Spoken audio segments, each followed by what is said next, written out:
Hello बच्चों, this is Jay Ahmed, your physics teacher from Central Public School. In the previous lectures, we studied about speed, velocity, uniform speed, uniform velocity, acceleration, which was the rate of change of velocity is known as acceleration. If the velocity increases, then the acceleration is known as positive acceleration, and if the velocity decreases with time, then that acceleration is known as retardation, और उसको deceleration भी बोलते हैं हम लोग. फिर हमने पढ़ा था यूनिफॉर्म और नॉन यूनिफॉर्म एक्सेलरेशन के बारे में. तो these are the topics which we have already finished in the previous lectures. In today's topic, we are going to discuss about the equations of motion, which are very important and which are going to be used in the next chapters also. So we have to listen very carefully in this lecture. तो हमारे पास तीन equation of motion है जो हमारे Newton साहब ने दिया था. हम लोग जो भी फिजिक्स पढ़ रहे हैं ये हमारा न्यूटोनियन फिजिक्स है, मतलब न्यूटन का दिया हुआ फिजिक्स है हमारा. तो तीन इक्वेशन ऑफ मोशन है, वो क्या क्या है भाई. तो पहला हमारा है v equals to u plus a t. Second है हमारा s is equals to u t plus half a t square. Sorry, there is a mistake here. U t plus half a t square and the third one is v square equals to u square plus two s. अब इस symbol का क्या मतलब है. तो u हमारा initial velocity है, v हमारा फाइनल वेलोसिटी है, t हमारा टाइम इंटरवल है जिस टाइम इंटरवल की बात होगी हमारे क्वेश्चन में. s is the displacement and a is the acceleration. अब एक बात आप लोग पहले सुन लो, यहाँ 9th क्लास में ये तो एक्चुअल में ये तो हमारा जो इक्वेशन है वो वेलोसिटी और डिस्प्लेसमेंट के लिए बना है जो भी हो. लेकिन अगर वन डायमेंशनल मोशन की बात हो रही है हमारी, ठीक है, तो वन डायमेंशनल मोशन में हम लोग इसको स्पीड निकालने के लिए भी इस फॉर्मूले का इस्तेमाल कर सकते हैं, डिस्टेंस भी हम हमारा निकल सकता है.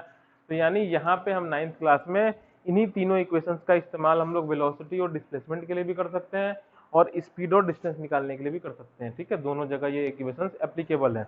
अब ये कह रहा है, पहले ये समझ लेते हैं हम लोग. अगर हमको फाइनल वेलोसिटी या स्पीड निकालना हो, अगर initial u is the initial speed और velocity, a is the acceleration and c is the time interval, तो इस इक्वेशन से हम निकाल लेंगे. अगर हमको डिस्प्लेसमेंट या डिस्टेंस निकालना हो, इनिशियल वेलोसिटी और टाइम दिया हो और एक्सेलरेशन दिया हो, तो ut plus half a t square लगा के इस वाले इक्वेशन से डिस्प्लेसमेंट निकाल सकते हैं. अगर हमको टाइम ही ना दिया हो, this equation is independent of time, time इसमें नहीं है. तो अगर टाइम ना दिया हो, अगर हमको इनिशियल वेलोसिटी दिया हो या स्पीड दिया हो, एक्सेलरेशन दिया हो, डिस्टेंस कवर्ड दिया हो या डिस्प्लेसमेंट कवर्ड जो हुआ है उतनी देर में, ठीक है, तो हम इस इक्वेशन का इस्तेमाल करके फाइनल वेलोसिटी निकाल सकते हैं. अब इनका डेरिवेशन देख लेते हैं जल्दी जल्दी कि ये इक्वेशंस आते कैसे हैं. ठीक है, एक स्पेशल केस के लिए इनका डेरिवेशन देखेंगे, लेकिन ये सारे फॉर्मूले एप्लीकेबल है हमारे पूरे 9th क्लास के मैक्सिमम क्वेश्चंस के लिए. ठीक है, तो अब हम सबसे पहला देखते हैं, पहला इक्वेशन ये you t plus half a t square कैसे आता है, इसका देखते हैं. तो हमने क्या पढ़ा था, हमने पढ़ा था एक चीज, वो क्या था, acceleration is the rate of change of velocity, मतलब v minus u upon T, ये हमने पढ़ा था एक्सेलरेशन के बारे में. ठीक है, अब इसी को रीअरेंज कर दें, यहाँ पे t हमारा डिवीजन में, इधर आएगा तो मल्टीप्लीकेशन में आएगा. तो this implies a t is equals to v minus u. ठीक है, अब यहाँ से u माइनस में हमारा इधर आएगा तो प्लस हो जाएगा, तो ये इधर आ गया, तो a t plus u is equals to v, यानी यहाँ से हमारा एक फॉर्मूला बन गया v is equals to u plus a t. ये पहला फॉर्मूला हमारा जो हमने डिराइव कर लिया. ठीक है, किसके, एक्सेलरेशन के फॉर्मूले से. ठीक है, यहीं से, ये काफी आसान है इसका डेरिवेशन.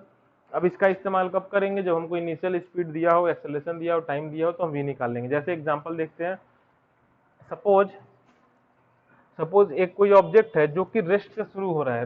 रेस्ट मतलब होता है इनिशियल स्पीड 0, रेस्ट से शुरू होता है, तो u का वैल्यू क्या होगा हमारा 0. ठीक है, एक्सेलरेशन उसको दिया गया है स्टार्टिंग में 2 मीटर पर सेकेंड स्क्वायर का, उसमें ये एक्सेलरेशन है, इस रेट से उसका वेलोसिटी चेंज हो रहा है. तो पूछ रहा हमसे, बताइए कि 10 सेकंड के बाद उसका फाइनल वेलोसिटी क्या होगा. तो हम स्टार्टिंग कंडीशन से, मतलब ये खूबसूरती है इन इक्वेशंस की कि हम स्टार्टिंग कंडीशन अगर हमको पता हो एक्सेलरेशन और टाइम, तो हम बता सकते हैं कि हाँ आगे के इतने समय के बाद इस ऑब्जेक्ट की वेलोसिटी इसी, अगर यही रेट चलता रहा तो क्या होने वाली है. तो अगर हमको टी दिया हो 10 सेकंड का, ठीक है, तो हम ये बता सकते हैं कि इस इक्वेशन को लगा के कि 10 सेकंड के बाद इस ऑब्जेक्ट की वेलोसिटी क्या होगी, 0 plus 2 into 10. And this is 20 metre per second. यानी 10 सेकंड के बाद हम लोग फ्यूचर प्रिडिक्ट कर सकते हैं इन इक्वेशंस की हेल्प से लगभग कि हाँ 10 सेकंड के बाद ये अगर ऑब्जेक्ट 2 मीटर पर सेकंड स्क्वायर के रेट से अगर इसका वेलोसिटी चेंज हो रहा है तो 10 सेकंड के बाद इसकी स्पीड 20 मीटर पर सेकंड होगी। ठीक है, तो और इससे रिलेटेड क्वेश्चन आप लोग अपने बुक से करोगे और पहले किए भी हो। ठीक, अब हम देखते हैं सेकंड इक्वेशन ऑफ मोशन। ये फर्स्ट हमारा हो गया। तो सेकंड इक्वेशन ऑफ मोशन जो हमारा है वो हमको डिस्प्लेसमेंट और एक्सेलरेशन वगैरह में रिलेशन दिखाता है हमारा।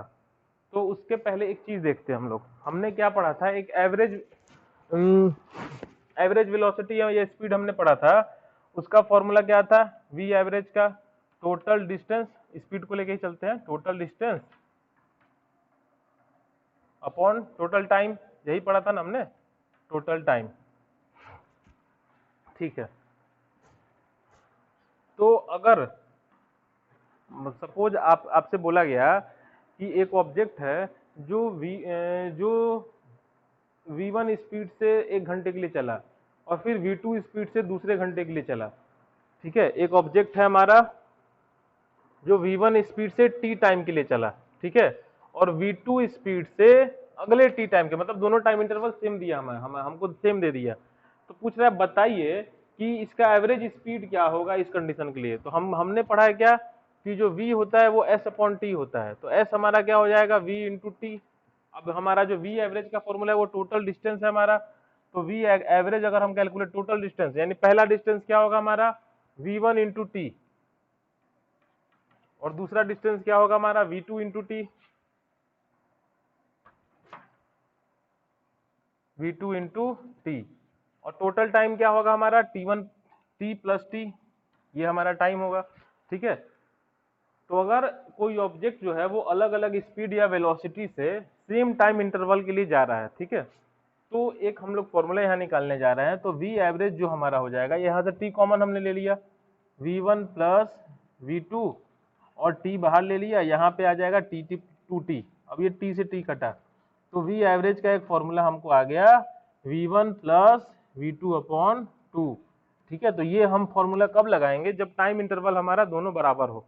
तो एक हमारा एक फॉर्मूला यहाँ आ गया v एवरेज, अब ये स्पीड के लिए भी लगा सकते हैं, वेलोसिटी के लिए भी लगा सकते हैं, तब लगाएंगे जब टाइम इंटरवल हमारा दोनों सेम हो। ठीक है, तो दोनों वेलोसिटी या स्पीड को जोड़ के 2 से डिवाइड कर दो तो हमारा v एवरेज आ जाएगा।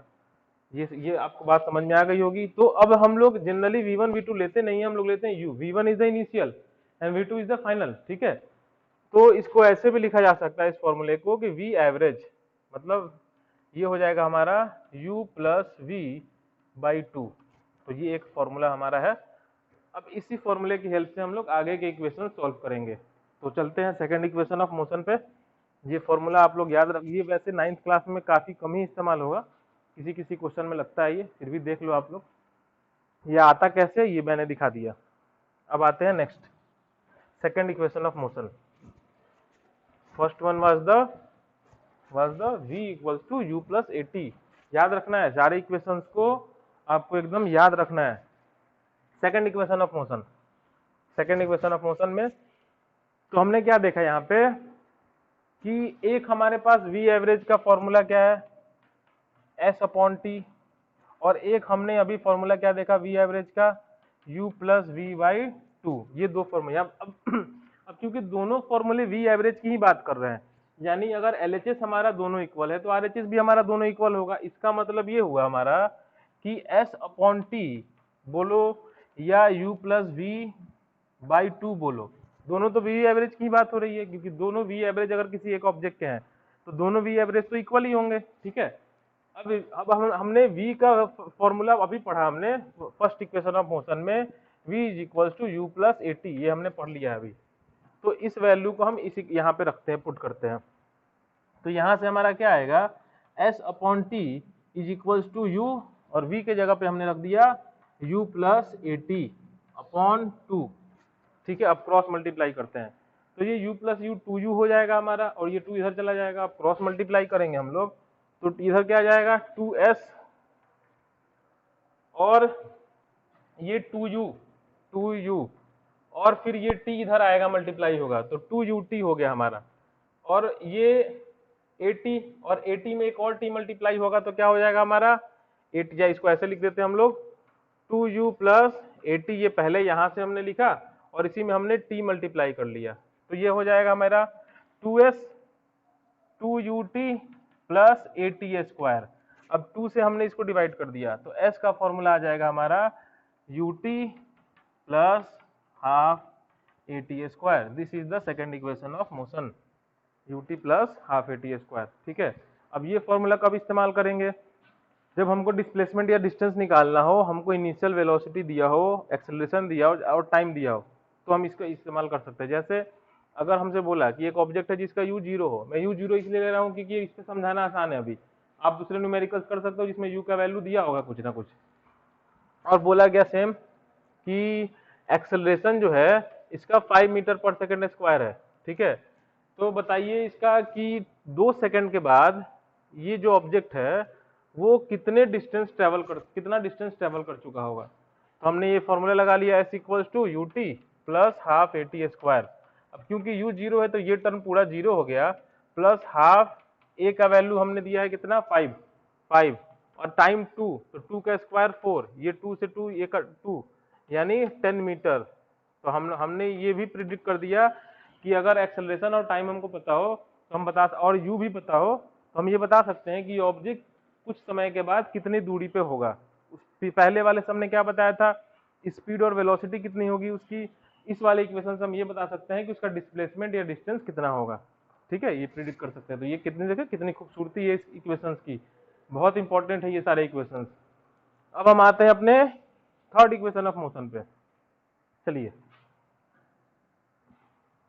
और आप लोग खूब सारा न्यूमेरिकल प्रैक्टिस करो, जो डाउट हो मेरे पास भेजो, मेरे पास व्हाट्सएप करो, कॉल भी कर सकते हो, एकदम बेधड़क, कोई डरने की जरूरत नहीं है। काफी बच्चे मेरे ख्याल से शायद मैंने ऐसा सुना है कि कुछ बच्चे डरते हैं शायद क्वेश्चन पूछने में, तो ऐसा नहीं होना चाहिए।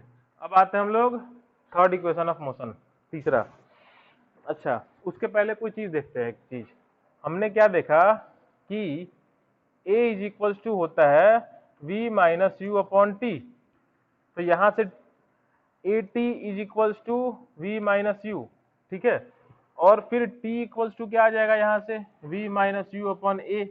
ये एक फॉर्मूला हमको दिख रहा है यहाँ पे। अब इस फॉर्मूले का इस्तेमाल करेंगे। अभी पिछले इक्वेशन में हमने क्या देखा था कि वी एस अपॉन टी भी वी एवरेज है, और v plus u plus v लिखो या v प्लस यू लिखो, बात बराबर है, प्लस साइन है। तो एक ये वी एवरेज का फॉर्मूला था और एक ये वी एवरेज का फॉर्मूला था। ठीक है, अब ये दोनों इक्वल है। अब हम क्या करेंगे, टी एलिमिनेट कर रहे हैं। तीसरा इक्वेशन हमारा क्या था, उसमें टाइम नहीं था। हमको टाइम, अगर हमारे पास टाइम ना दिया हो तो क्या करेंगे, तो टाइम यहाँ से हटा देते हैं, टाइम का वैल्यू रख देते हैं इसमें। तो इस टाइम का, ये टाइम का वैल्यू हम यहाँ पुट कर रहे हैं s v minus u upon a, और ये आ गया मेरा v प्लस यू अपॉन 2। अब ये जो है ये नीचे के नीचे है तो ये ऊपर ऊपर चला जाएगा, ये a into s upon v minus u v plus u upon 2। Cross multiply हमने करा यहाँ पे, तो क्रॉस मल्टीप्लाई जब करा तो ये 2 इधर चला गया, तो ये क्या हो गया 2as, इधर हो गया हमारा v प्लस यू और v माइनस यू। और आपने एक आइडेंटिटी पढ़ी होगी a square minus b square, this is equals to a plus b into a minus b. ये आइडेंटिटी आपने पढ़ी होगी। अब देखो a plus b a minus b, तो यहां से हम क्या लिख सकते हैं v square minus u square and here is 2as। अब u को इधर भेजा हमने तो ये क्या हो गया u square plus 2as is equals to v square, यानी v square is equals to u square plus 2as। This is the third equation of motion. ये हमारा टाइम इंडिपेंडेंट इक्वेशन है। टाइम जब ना दिया हो तो इस इक्वेशन का इस्तेमाल करते हैं हम लोग। इसको दूसरे तरीके से भी डिराइव कर सकते हैं। हमारा जो पिछला इक्वेशन आया था, second equation, s is equals to u t plus half a t square, इस वाले इक्वेशन में भी अगर हम टाइम का वैल्यू ये पुट कर देते हैं तो आ जाता। आप लोग करके देखना चेक करना आ रहा है कि नहीं। ठीक है, तो ये थर्ड इक्वेशन आ गया। अब इसको कैसे, इसमें कैसे क्या करेंगे, तो सपोज आपको दिया कि इनिशियल वेलोसिटी 0, ठीक है, और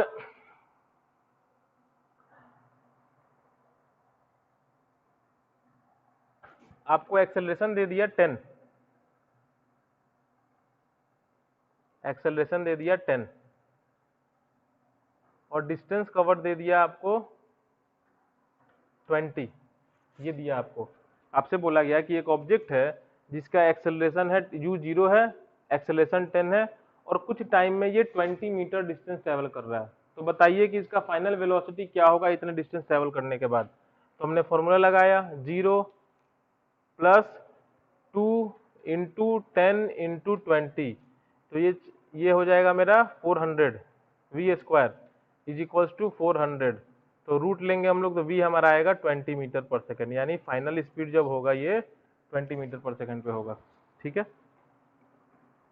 तो नहीं नहीं हाँ ठीक है। तो इस तरीके से इन इक्वेशंस का इस्तेमाल हम कर सकते हैं। और आप लोग ढेर सारे न्यूमेरिकल्स करो अलग अलग बुक से, आपके पास एस सी वर्मा हो, टीएमएच का स्टेलिन मल्होत्रा हो, एनसीईआरटी हो, आप लोग सारे क्वेश्चंस करो जहां से भी क्वेश्चन आपको मिलते हैं। और अगर कोई डाउट आता है तो मेरे पास भेजो, मैं उसको सॉल्व करके आपको व्हाट्सएप पे भेज दूंगा। ठीक है, अगले लेक्चर में हम लोग पढ़ेंगे ग्राफिकल रिप्रेजेंटेशन ऑफ मोशन। तो that's all for today, thank you, have a nice day.